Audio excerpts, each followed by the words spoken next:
Richard from Telestream, as a vendor of these solutions, both on premises and cloud, what have you seen in terms of video production, video producers' reticence towards moving to the cloud? Are a lot of people set in the way they're doing things? Is it tough to get people to embrace cloud? Talk a little bit about how video producers overall, in your experience and Telestream's experience, how anxious are they to make the move to the cloud?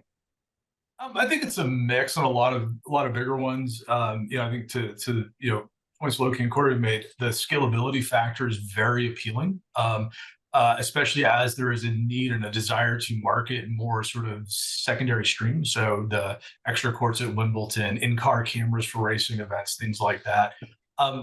If you wanted to build all this out of traditional infrastructure and more, physical servers sitting there constantly for all your little streams, it's just not worth the expense. You cannot create that kind of user experience for the consumer in a reasonable cost. Cloud allows you to do that and spin up those extra channels when you need them.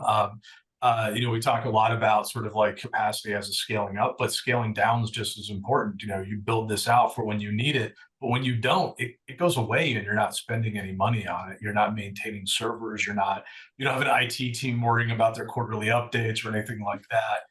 It really simplifies a lot of things in that mindset when, from a production standpoint, you want to look at, let me add this extra stream, this extra feature, this extra unique experience for the consumer.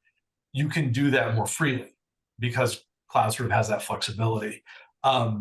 The sort of reticence and the resistance to it, I wouldn't even call it resistance, but just the places where it's not as effective mostly come to things with really quick turnarounds, and most of that has to do with like on-prem production needing to be done on site.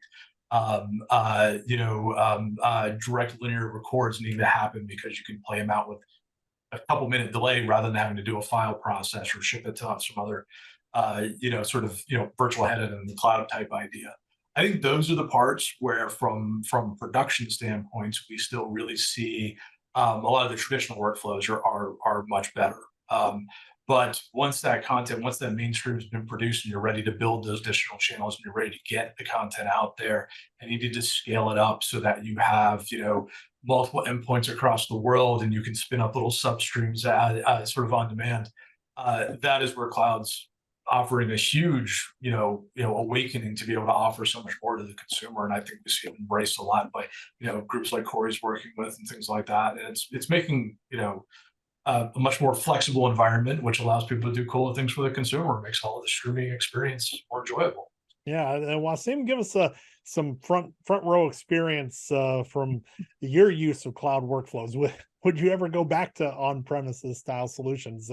I guess you almost don't know any other way at this point, do you?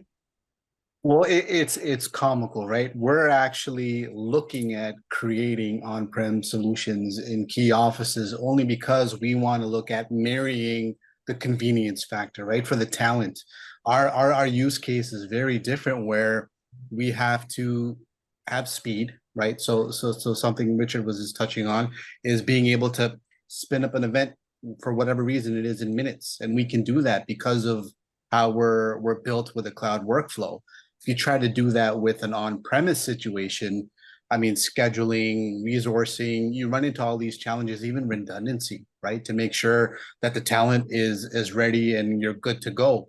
But for us, it's like, well, we actually kind of need that now as well, because talent might be situated in a location where it's much more convenient for them to be on site, and we're passing signal and content over the cloud and marrying that together with perhaps another REMI location, right? Or even considering, as EY is so large, we're gonna have multiple locations we gotta plug together over the cloud and pull in SRT and leverage things like NDI to make these productions happen, right? There's a lot of marionette action taking place behind the scenes that gets ignored or forgotten. And the cost effectiveness on how this happens, it's much more cost effective to do this on the cloud, right?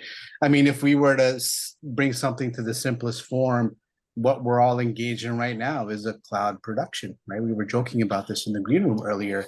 So there's a lot that can be taken in how to do something. I think the magic really is understanding your use case and then piecing that together to make it effective and work for you as an organization.